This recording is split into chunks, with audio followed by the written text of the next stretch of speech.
Hi again, everyone, and welcome to another episode of Alumni Chats, a weekly podcast featuring alumni from the Department of Broadcasting and Journalism here at Western Illinois University. My name is Buzz Hoon. I'm the host of the podcast. I'm also the interim dean for the College of Fine Arts and Communication.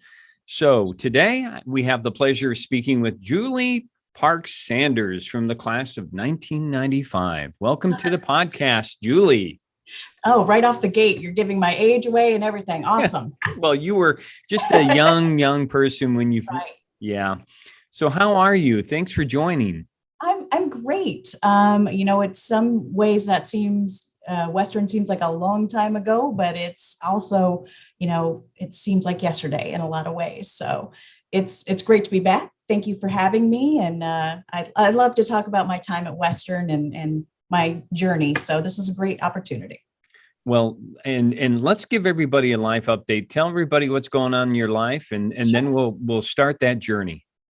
I am living in Peoria, Illinois now, and I've had a long winding journey, which we will get to, but I work at a PBS station. I'm the marketing and content director here. It's not what I originally set out to do, but I think as we go along, you'll see why I ended up where I am. I mean, and who doesn't like to work with Big Bird and all of my friends. So it's a pretty great place to be. And as you know, when I started and it's changed so much. Mm-hmm. And I have this poster on my wall of it's all the media, and it's like the 3/4 tapes that we used to lug around and all that good stuff. Well, I mean, back in 1995, when I was at Western, there wasn't half the things that we have now. There wasn't the internet, and there was somewhere, but we weren't using it yet. And it's been an interesting journey evolving as time has gone on. I met my husband at Western,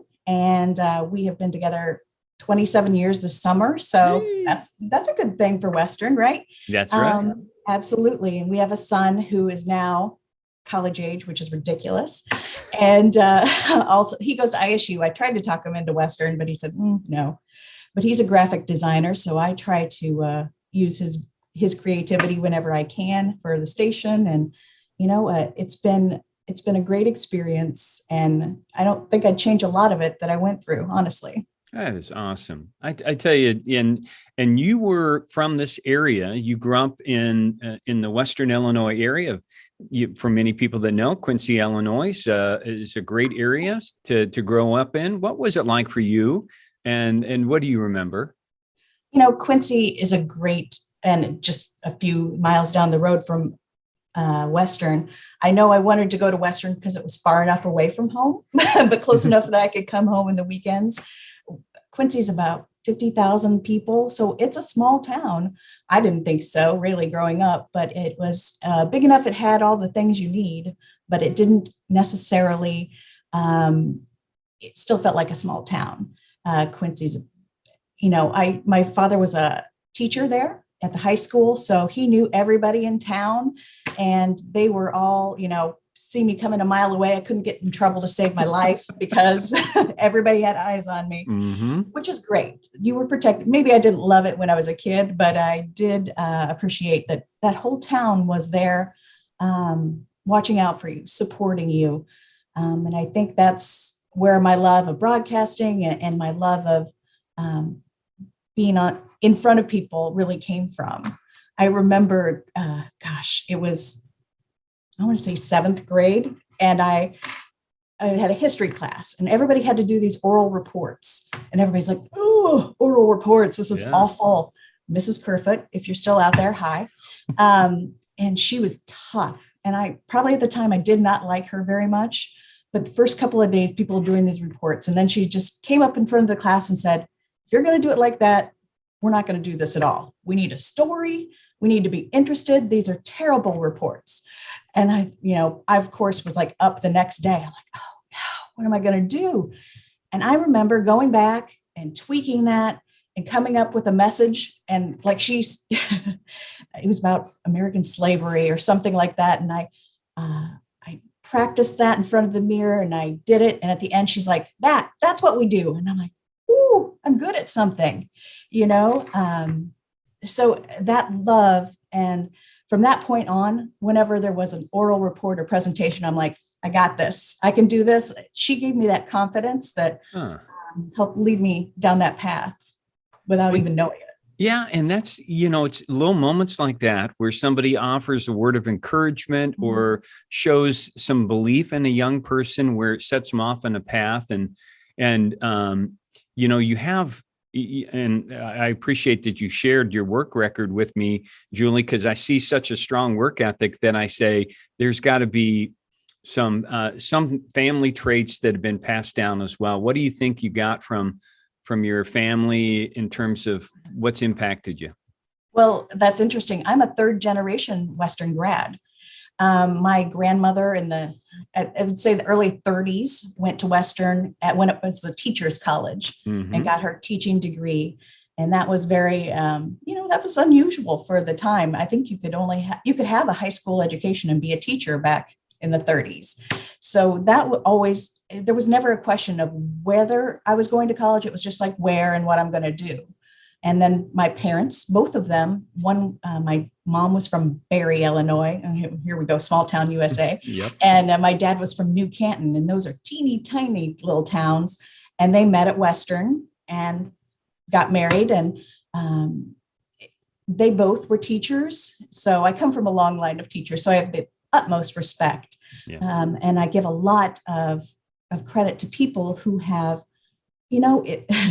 at the time, I might not have loved the lesson, but it has taught me how to do things. My dad was a math teacher. So in high school, I was struggling with, geometry or something. And he'd say, let me see your homework. And he'd take it and look at it. I'm all nervous. And he's like, well, there's 4 wrong on here. Not which ones are wrong. Just there's 4 wrong on this sheet. And I would say, well, which ones? He's like, well, you have to figure out where your mistakes are. And so angry at that time. I was a teenager. I'm like, Dad, please. Tears, all the emotions. But now I'm pretty good at math and I can problem solve better than most people I know. So it's one of those things where it wasn't given to me. I had to learn those lessons and I had to figure out, what that path was for me. And it's funny that you whether you know it or not, you're learning about how to not only deal with things in life from your parents like that, but probably that impacted how you were a parent with your son. Oh, absolutely. This day and age, people say, oh, the Gen Z, they're so coddled and they are so protected by everything. I am sure there was a lot of that in my heart, but there was also of like, okay, you can dust it up and try again. And my son, he's a freshman at ISU, but last year when he was home, he called and he said, I have a flat tire, but I have to go to work. And I started in my mind thinking, oh, we got to call the tow truck. Da, da, da, da. He's like, I fixed it. It's fine. I just can I borrow your car to get to work from here? I'm like, oh, okay. He's an adult now. He's thinking through his problems. He's doing it on his own. And I kept bragging about him to, family and stuff. And he's like, Mom, I just changed the tire. It's not that big a deal. I'm like, but it is because you solved it on your own. You didn't call home and say, hey, Mom, Dad, what do I do? So there is some of that as well. So when you were in high school, what kind of things did you like to do that you think may have also impacted you? Were you involved in, music or any other kind of productions? I was in Quincy High. There is 2 things that people love: basketball or musical theater. So I'm 5'3". I'm not going to play basketball. So I tended to go. I was there every day. Well, I'd come in with my dad because I wasn't cool enough to have my own car early. And then I'd go down to what they called A building, which it basically consumed all the orchestra, the band, the theater, all the geeky things that I am deep down. They were there in that. And I found my people. I mean, those were my people. Nice. I wasn't the greatest singer. I was okay. But when I say I wasn't the greatest singer, some of the people I went to high school with now are professional opera singers and things like that. So I was like that's not, Yeah. I can carry a tune in a bucket, but I'm not going to compete with them. And it was so fun to get into that and to get into what we have, just regular theater. And we did a lot of musicals. We would sell out it's, of course, it's a small town. Everybody wants to see their kid on stage. So what they do is they have musicals. I can tell you some of the, I was in Music Man and The King and I, all the classics, kind of got that old school lessons through those, and lots of little plays. But I wasn't, you start out as a freshman and sophomore there, and you're not going to be the one up on stage because it's competitive. Yeah. So I also learned that you need to, try other things. So I built sets, probably really poorly, but I did them. And I, did the lighting crew one time. And one time I was co-director. So it kind of feeling out where it was. I mean, I really enjoyed being on stage, but I also doing those other jobs, being on the props crew or whatever it was, taught me that this is why this is important. I know someone's telling me to walk this way on stage and enter that way or exit that way. But the reason is because I could see behind the scenes that, oh, that's a natural transition. And then someone has to come in from this way and the lighting crew needs to know. So it taught me about working as a team as well. And that, I think that related a lot to when I got to Western and worked on the many broadcast things there. It is so much foreshadowing, not only your time there in high school about how it prepared you for what we do here in news, but then also your career, which is, again, you've been adapting throughout your entire career to a number of different roles. And so it really was showing you, saying, Julie, you're going to be a team player in all types of ways. And so sometimes you'll be the on stage, and sometimes we need you to direct, and sometimes we need you to build the set. Absolutely. Absolutely. And you got to be, you're not happy at that, maybe that moment when you're like, oh, I really thought it's perfect for that role. And now here I'm making costumes or painting scenery. And the truth is that I probably learned more from those behind the scene things that I did than I did for, being on stage for 10, 20 minutes that I would have been on. Yeah. So as you said, WIU is in your blood, thanks to your grandma, to your parents, which I definitely appreciate and celebrate. So what do you remember when you came here? What kind of early memories did you have of coming to WIU? Let's see. I went to, my dorm was Thompson Hall. Okay. Which, does it still exist? Yeah, it's still okay. up. I know that Higgins is gone. Yeah, that's where my husband was. So I was Thompson Hall, and I first got assigned room 1331. I'm like, oh well, this is great luck. Floor 13. That's awesome. And you're in there with people from all over, and I'm from Quincy, and everybody pretty much looked like me. Everybody pretty much had, a nice home life. Everybody had this and that. And being in that multicultural, multifaceted dorm life, it really taught me to like, oh, wait, I'm not the norm. Maybe, not everybody's parents are still together. Maybe, they've had to struggle to get here a lot more than I did. It taught me that they're different people coming from different situations, and adapting how to live with them in all different levels. So that, of course, was an adjustment because I'm sort of kind of an only child. I have the benefit of having older siblings, like my brother's 14 years older than I, and my sister was 10 years older than I am. And so by the time I was in like kindergarten, they were gone off to college, and I kind of had my parents to myself, and my room was just how I liked it, and all that good stuff. But now here I was having to live in a tiny space, sharing my whole life with someone who I didn't even know. So there was a lot of growing in that way. But I think that first year I was kind of struggling, like, how do I make this all work? This is so different. I had a lot of free time because in high school, I was in every play production. I was there till like 6 o'clock at night, every night. And then I'd go do homework and hang out with my friends. Here, I'm like, oh, I have 2 classes today. And that's 22 hours, I don't know what to do. Right. So I remember I had my first communications class, not broadcasting class, but communications in Silly Hall. And it was on the third floor. And it was, I can't remember what it was. It was something that everybody had to take, kind of required Probably intro course. to human communication. Could have been. Yeah. And so, you have to come up the stairs and then go to your class. But then, you start to wander around, and I'd circle around to that other side of the third floor, and I'd see the door open, and I'd be like, okay, well, that looks like a TV studio, and oh, that looks like the control room. And I noticed there was, I don't know if it's still there, a big bulletin board across, and people would sign up for their shifts or things like that. And every time, whatever Monday, Wednesday, Friday, when I walk past there, I'm like, I'm going to try that. Not yet. I'm a little nervous, but I'm going to try that sometime. In the meantime, I thought, and I came in as a broadcasting student, so I knew I wanted to do that. I'm just thinking, I don't, let's get used to it. And I didn't do it right away, but I did do some radio. I did it was radio on TV that just went to the dorms, and I can't remember what it was called. And I also did a couple shifts at WIUS.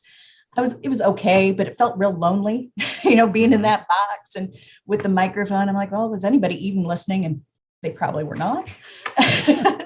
So I thought, no, radio is not the way to go for me. So finally, I think it was my spring semester, I saw a sign up for anchor auditions. So I did that, and I got it. And I was like, what? That's amazing. And that's a big deal back then. I mean, it was. I mean, I remember, I don't even think do you remember Carol Barnes? She was a assistant. She's actually my cousin, and she's a little bit older than I am. So she was there doing graduate work, and she saw me walking down the hall. She's like, I saw your audition.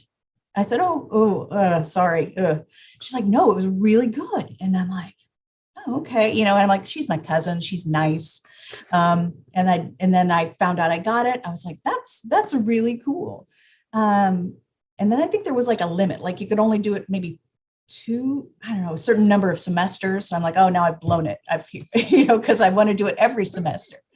But that was really when I first was like, that's pretty cool. And then when I was anchoring, then you see the camera people. And then I was in the next class where like, oh, I get to learn how to run the cameras, and oh, what are they doing over there across the hall with those switches and buttons?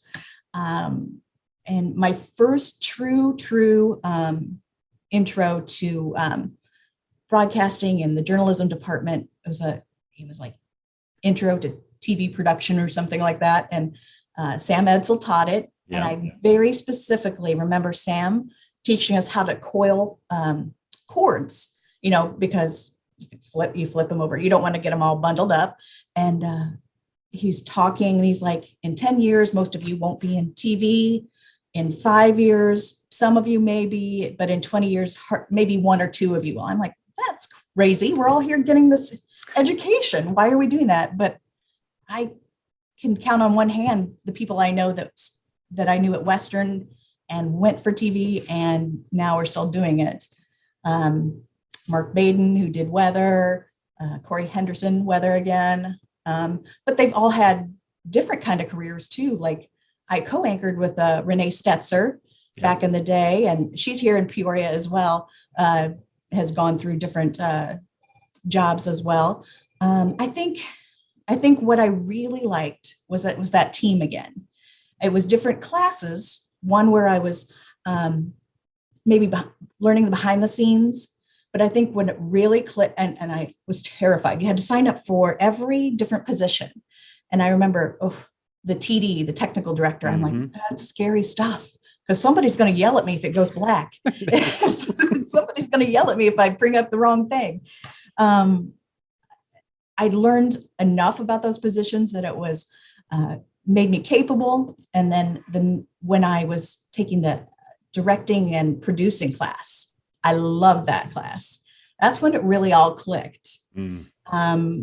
I think my directing partner was Charlie White, and he and I we got it. We're like, this person is really, that's, I don't even know how to put in words. I just got it. I'm like, okay, that's why the audio person has to do that. Yeah. And that's why the graphics person is there. And it makes it so much more interesting than having just a blank screen behind them. It was such a rush to get a good newscast. And mind you, there were newscasts that were terrible. Oh, we're learning. That's yeah. And in fact, when I got into my freshman or like junior, senior year, my roommates would watch the newscast, which I was on, and they made it a drinking game. Every time there was a mistake, they would drink. Sometime I'd come back and they'd be like, "Woo, that was a good newscast." And they'd be like, "It was okay." And that meant it was a good one. As opposed to a 3-sheet one then. Oh, yes. Oh, and those critique sheets that Roger would write up. Oh yeah. My goodness. I didn't have any classes with him because he was more the radio side, but he wrote up a critique of every newscast. And sometimes he could make you feel like $1 million. And sometimes you're like, oh, why am I so stupid? Why did I do that? And it's all that live and learn type of situation. Yeah, he would post that as soon as he would have that printed off and put it up there, post it, and people would go over and read the comments. And then, of course, Sharon and Sam would give some analysis of how the technical parts had been or what needed to be improved for next time. So yeah, and that was tough. Yeah, I mean, either you're crying in the corner or no, it wasn't that bad, but you're like, oh, I knew that. And usually going into it, you knew. You're like, oh, that was a rough one. We're gonna get blasted, or and no one was ever mean. I mean, they were always great at giving feedback, but it was hard to take at the time. Right. But there was something to be said about being, having it scheduled and doing it and pushing through and overcoming challenges. And yeah, there's going to be tough times. There's going to be things that you don't do, but it is a learning situation. And so those things, especially for people that want to go into that profession, need to find that out. Yeah. And I really applaud Western for that, because when I went and did an internship at WGEM, you were basically a one-man band. I mean, they gave you the equipment and they said, go report on this story. It's going to be on at 5:00 and we need a different version for 10:00. And often the interns got paired together, and there was another intern there from Northwestern. And I'm like, ooh, I was intimidated. Like, they're from Northwestern. They're really smart. She did not know a thing. She didn't know how to white balance. She's like, where's the switches?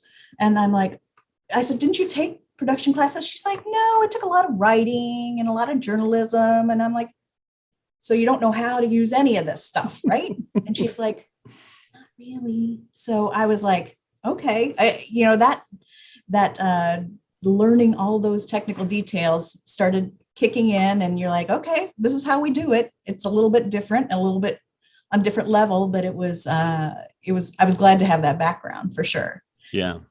I tell you, I talked to so many of our graduates, and they say the same thing, that they had a well-rounded knowledge base because they were, knew how to do it all. And people appreciated that when I went out into the real world as well. And I think either you or Sharon shared stories where students would go and they're like, oh, we need someone to run studio camera after their interview. And they're like, oh yeah, I'll do that. And they're always impressed by that. And still to this day, we run 5 local shows out of our station, and they'll say, hey, we're short a crew member. Can you run studio camera? I'm like, okay, sure. So you use it all the time. Okay, that's interesting. Well, one other thing that I want to mention, that you were involved in a service organization, which I think says a lot about, again, who you are as an individual, because a college student sometimes a young person can be centered on their own needs and wants and interest, but you decided to join an organization, a sorority that was helping others. Why did you do that? Yeah, I was a member of Sigma Lambda Sigma for all 4 years I was here, and I don't think it even exists on Western's campus anymore. But it was a good combination for me because it had the social aspect, and we had the parties Yeah. and we had mixers and all that good stuff with the guys that we enjoyed. But really, the whole purpose of it was you had to get so many service hours each semester. And that meant a lot of different things. I remember going to the nursing home and, helping out there. I remember going to a lot of different park district events and helping volunteer, whether that be, collecting tickets or guiding kids around or whatever that was. I did finally find a niche where I would do the reading for the blind at the, Mm-hmm. or I'm like, well, this makes sense. I can do this and record this. And plus it gives me a little more experience too. I think it's so important to give back to a community. I have a lot of fond memories of Macomb and Western, but a lot of that was because I went out into the community. I didn't get stuck on campus. And plus, when you have parents who both went there, every time they came to visit, they'd tour around. Oh, we had a house. This is my old house. Yeah. And do they still have that restaurant? And all that good stuff. So I learned a lot about the community, not just Western. And I'm sure it's helped you in every community that you've lived in afterwards. Yeah, it does. I mean, that's so important to reach out. I mean, you can very much get caught, like you said, in your own little bubble of class and parties or class and a boyfriend or whatever that is. You really need to think outside the world because not everybody's like you. Mm-hmm. And not everybody has all the advantages. Not everybody, and even if you're the most, well-prepared person in the world, there's still somebody who needs a hand. And that really went with me my whole career. And before we leave Macomb, you got to tell me how you met your husband because he's a WIU grad too. He is. We met at a fraternity party. Okay. He was a DU. I want to say Upsilon is terrible for me to say. So and we met at a party and it was just one of those things where we were dancing, having a good time. And then I thought I'd never see him again. And then he called. And he had to look up in the phone book, remember phone books? I remember. Yes. There was like a phone book with everybody's, phone number and where they lived on the campus. He had to look in the phone book. So that tells you how old I am there. And what was his major? What was he in? He was a construction management / safety. And he was a year older than I was. So he left there and he worked for Morton Buildings for 25 years. Now he is more cybersecurity. So does all that, which is very needed these days. I think he's pretty sought after. Every once in a while, he'll say, yep, I got another recruiter call. And I'm like, well, most of it he can do from home, but he's pretty happy on what he does now. Yeah. Good. So your first job is not anywhere close. It really wasn't. Well, remember back in the day, you had to have your resume tape, and I'm talking physical tape that was a beta or I can't remember 3/4 or whatever it was. Yeah, 3/4 probably. Yeah, probably. And those were expensive. They were like $18 a piece, and then it was $10 to ship it. So I remember like counting. I'm like, okay, I have $100. I can send out 4 tapes. Where should I send them? And I scoured all. I remember thinking, I have to have a job. Oh my gosh. My whole life, I knew what was next. And I didn't know what was next after school. I knew I wanted to go into broadcasting, but I didn't know where I was going to land me. So I sent out tapes all over the place. And I got a call one night. It was a Friday night, and it was from a tape I'd sent out. And I didn't know much about the station and hadn't researched it really well. But he was Dick Pompa, who was very, very instrumental in my career, the news director for KFBB, which was an ABC affiliate in Great Falls, Montana. So from Macomb to Montana is quite a journey. Mm-hmm. And, he was talking, I had applied for like a one-man band type of job, and he talked to me for a while and we were hitting it off. And then I said, well, I'm trying to hint to get an interview out there. And I said, it's very expensive to fly to Montana from here. I guess, what are the next steps of this interview? And he said, look, I'm offering you the job. I'm like, oh, okay. All right. All right. So the next day we went to the public library because we didn't have internet, and we looked up Great Falls, Montana, and the simple things like the population, what is there even? It was crazy. Thinking back now that I went from that phone call to living in Montana in 2 weeks was crazy. Mm-hmm. But again, there's a lot of reciprocating things that happened in my life, it seems like. But in Great Falls, Montana, I got to do everything because I think the news team there's a sports guy, weather guy, photographer, 2 reporters, 2 anchors. So a newsroom of 7 people. So as you can imagine, we had to pitch in and do lots of things, lots of different times. I got hired as a one-man band, but within 2 years, I had been promoted to weekend anchor. Then it was like weekend weather anchor, which is ridiculous because I didn't take one meteorology class. I basically called the weather station, and I wrote it down, and then I made my little maps, but it worked out.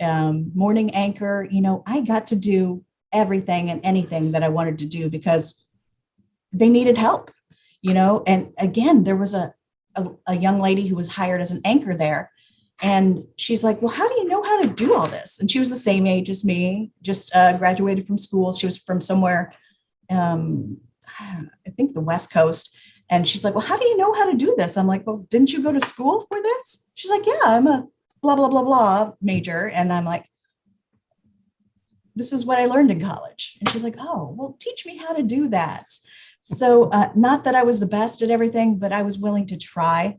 And I think that was important for, getting my foot out there. But as crazy as my parents and my family and my friends thought we were for moving to Great Falls, Montana, it was perfect for me. Oh. Besides it being a beautiful place, I literally drove past 2 waterfalls on the way to work. And the people were so welcoming. And at the station, actually, people in Montana don't want other people to move in. It's a lot like, they're like, you're not from California, are you? I'm like, no. He's like, we don't want Californians here. I'm like, okay.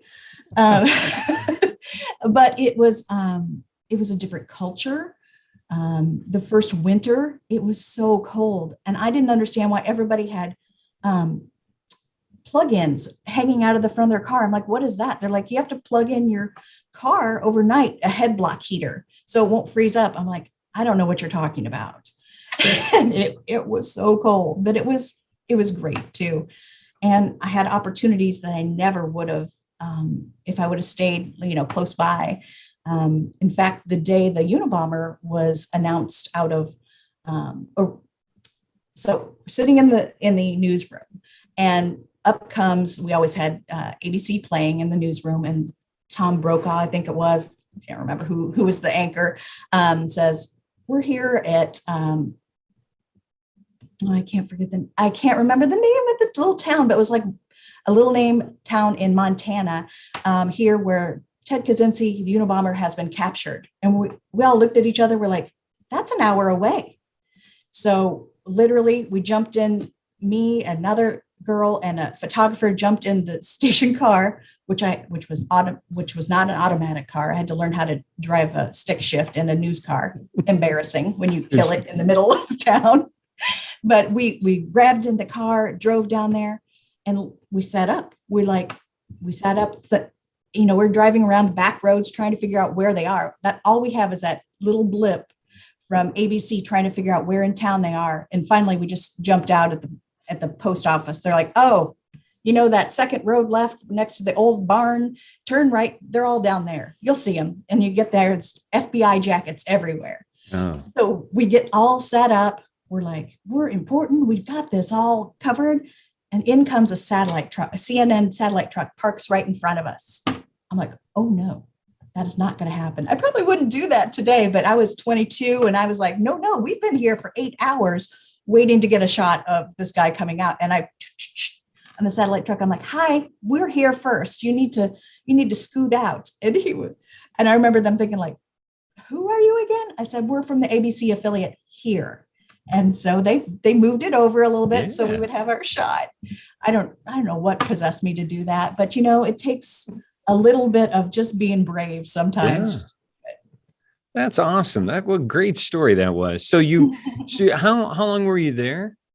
2 years, not very long at all. We had a lot of sick people back in our family, and we were going back and forth to Illinois every moment we had. So we decided to come back to Illinois for family purposes. Sure. So yeah, we came back to Peoria, and then, my husband's from like the Canton area, and he worked at Morton Building. So we came back this area, and I got a job and it was pretty quickly we had to move back. So I had to get a job as a photographer, which I didn't care. I love the creativity of it, but at the local ABC affiliate here at WHOI. Okay. Yeah. So, and you were photog for a while, and then did they give you other opportunities, or? It was less. I mean, it was more, a little bit bigger, next step up station, but there was more people. But I would bug the news director. I'm like, hey, I can do reporting too. And he's like, yeah. And, oh, and I can do that too. Okay. Yeah. But then somebody gets sick. They're like, well, okay, you have to do it. So I remember I did reporting. And then as soon as it happened, the news director called up. He's like, well, you can do this. I'm like, I told you I could. So that was fun. And some fill-in anchor stuff there. And, it was a good education for me. And it's so strange because when you're in a small station like that, everybody there is your age. You're like, they're all like between, 22 to 30 years old. And it was like a big family, and I'm still in touch with a lot of those people today. And you get paid nothing at all. It's like minimum wage. You're on call, get fires in the middle of the night. Oh, get up, get dressed, get down there. And it's not necessarily a glamorous job, and whether you're on air or not. And it's one of those things that at a certain point I said, you know what? I don't think I want to do news anymore. I don't want to do that on call, fly by the seat of your pants type of thing. I love the variety of it, but I didn't love how, I remember specifically there was we're listening to the scanner all the time, and they're like, toxic gas spilled at this plant. Everybody, please evacuate. And we're going like 80 miles an hour towards it. I'm like, what are we doing? Why are we going towards the toxic gas? And then, it's like, I had a couple of those situations where I'm like, I don't know if this is what I want to do long-term in news. So I did have lots of second guesses, and you get at a station a couple of years in a row, you're like, if I have to go to the pumpkin festival again, or if I have to go to the kickoff or ribbon cutting again, I'm just going to poke my eyes out. Right. So I started thinking, what else can I do? And, first I'm like, I'm in this box. I've trained for this. This is what I want. This is all I have. What else can I do? So I started looking around, and I applied to this position at the Muscular Dystrophy Association. And it was all about raising money and reaching out to people and helping people. And I'm like, I can do that. And I have the elements of that. But what they really loved was my TV background, because I had to do the Jerry Lewis Labor Day telethon locally. And they really saw that as a bonus in my career. So I took that position, took a few steps up there, and it was really a good fit for me there.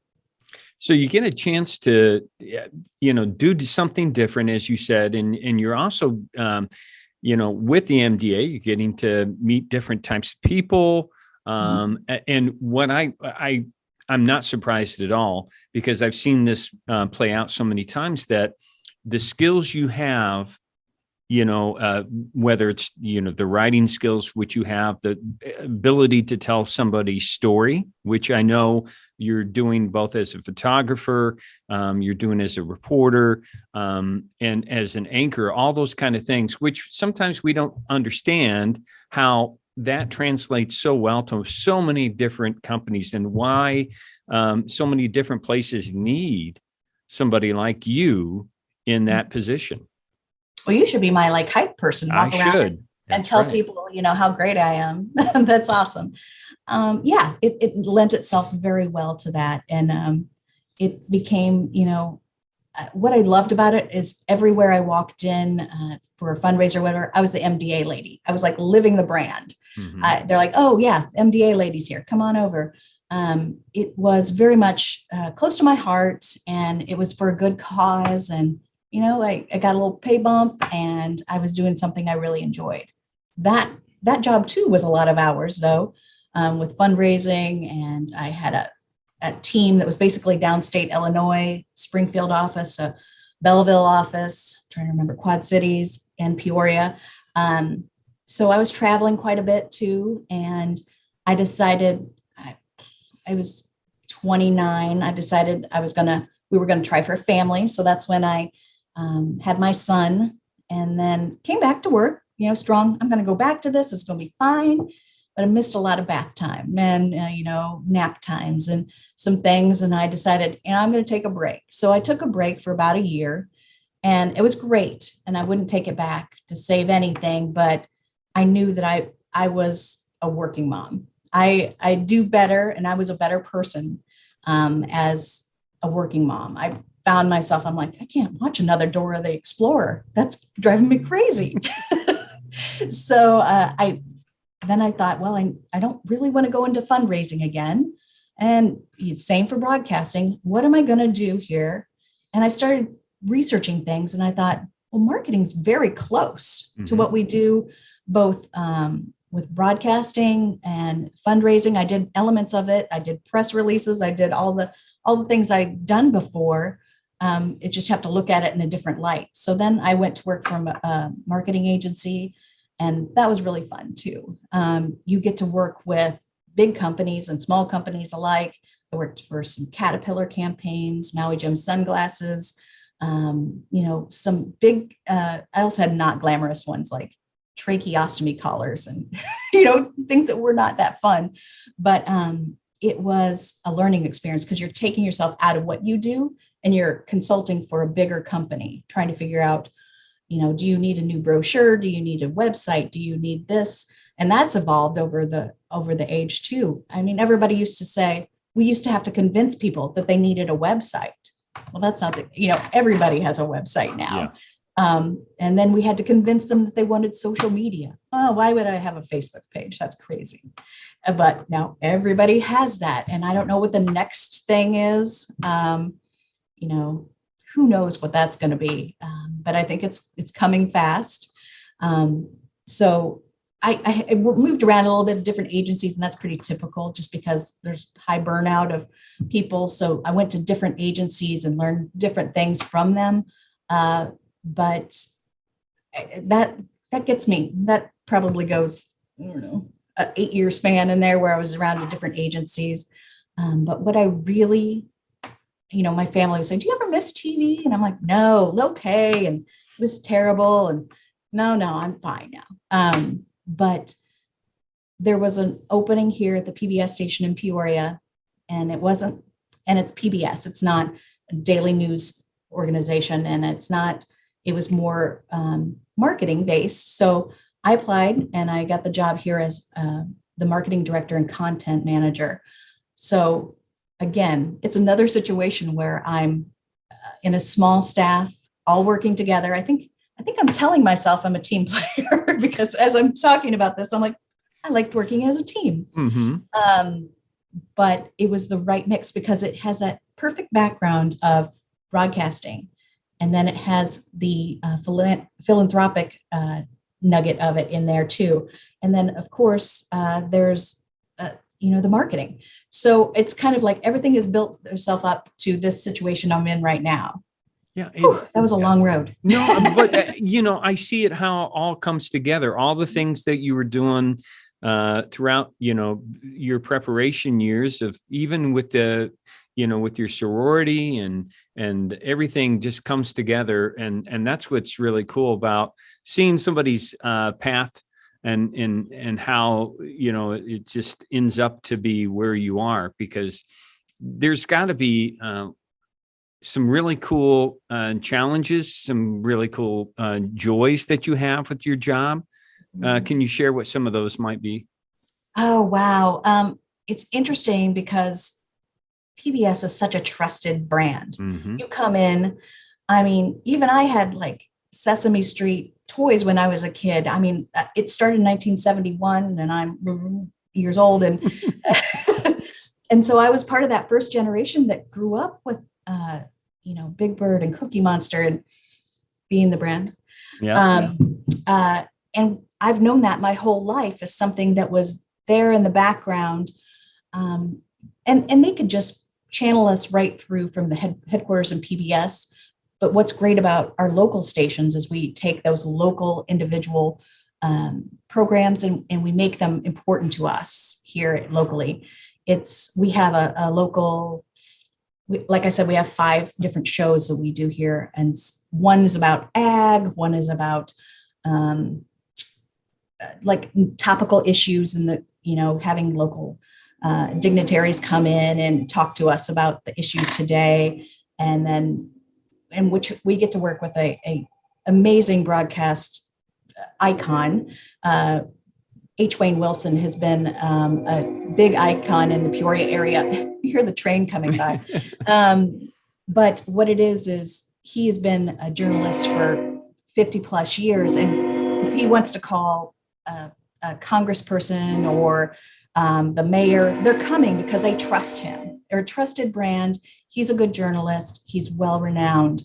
We also have a little bit lighter interview shows that are about, hey, there's a community event going on, that type of thing. It's not daily news, but it's enough to calm my broadcasting beast in me that we're looking for new ideas. We're trying to figure out, because we're evolving now too. A lot of people would say, my son would say, I don't watch TV.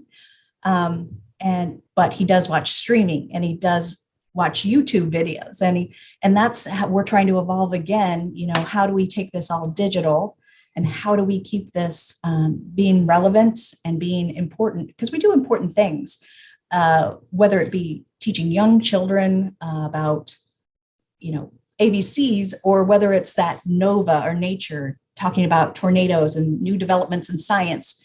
It's that education that goes, all throughout your life. It's being a lifelong learner, I guess is what it is. And, it's important to find that correct mix. Some days I get stuck in meetings and I get stuck, doing press releases and things that I'm like, nah, that's all great. But when we can come together, different departments, and say, it would be a really cool idea if we did A, B, and C, and you did A, B, and C, and we come together and it's this whole new cool thing because we're small enough that we're nimble. We can rearrange how we do things, but we're not too big either. I mean, but we put quality work on there. We've won local Emmys and other things. And I think they'll always be, and, I always have a spot to sell and pledge. So, there's always something happening where I'm using all the things I've learned in the past. And, I very much credit my upbringing and especially my Western time as helping me get where I am today. And I appreciate that. That's such a great testimonial for us because, and I try to let our students understand that, the people that are currently in Salee Hall, 3rd floor, I want them to understand the legacy of people that have been there 5 years ago, 10 years ago, 15, 20, whatever it may be. All these young people that have traveled through the hallways, just like you, learning and challenging themselves and growing at that period of time. And then to see where you are and what you're doing, I'm just so happy for you. Good. Yeah, that's great. It's good to see that you're still there. You were like the young professor when I was there. You were my counselor too, I believe. So I remember coming to you like, I got to get out of here in 4 years. I was always like, we have to have the plan. Let's make sure I can get the right classes. And,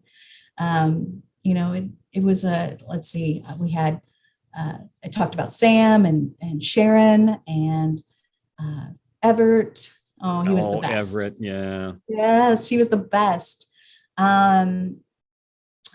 Gosh, I probably could list a million names. Yeah, and we said Roger, and we said, I'm trying to think, maybe Don Norton. Yes, Don Norton, yes. Yeah, Don Norton was there doing stuff, and I'm Mike Murray probably was. Yes. Yeah.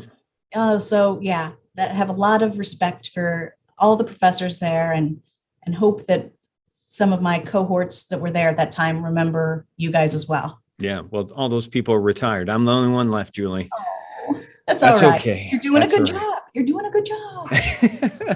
Matter of fact, I just real quick. Yeah. I went to, for a doctor's visit, and the nurse is in there, taking my blood pressure, blah, blah, blah. And she said, "Oh, what do you do?" And I said, "Oh, I'm at the PBS station, blah, blah, blah." She's like, "My daughter is going for broadcasting at Western." I'm like, "Oh, that's awesome." This is probably 5 years ago. And I'm like, "Well, what's her name? What is she doing?" She's like, "I don't know." And she said, "She has a professor. He's like the big guy. He has a weird first name. And she always talks about him. What is his name?" I'm like, "Is it Buzz?" And she's like, "Yes." I'm like, so small world. Anyway. I don't know if first of all, I don't know if I'm a big guy, but I do have the strange name. So I will secede that. Well, the last thing we always like to ask, what kind of recommendations do you have for a student? And I know you've been given advice to your son, and I'm sure he's taken it, whether he's acted like it or not. What would you say to a young person that's interested in the field? I think don't be afraid. There's that braveness that I know you may not think you're the best at it or may not be great at it, but try lots of things. I don't think that I would have gotten where I was if I just said, "Well, I'm good at being on air. I just want to be on air," because that would not have translated well to some of the other things I've done in my career. Try new things and make sure that you'll find out what you're good at and what you're not good at, but you might find something that you didn't even expect. Wow, some great advice there. And it's been great catching up with you. Yeah. I'm so glad that we were able to reconnect, and hopefully I'll see you in person again sometime. I would love that. Okay. Well, again, if you're interested in being a guest on the podcast, just send me an email. We like to hear from our alums. And thanks to all of our weekly viewers and listeners out there as well. We hope that you continue to listen to the podcast and really appreciate everyone's support. So until next week, stay safe, take care, and God bless.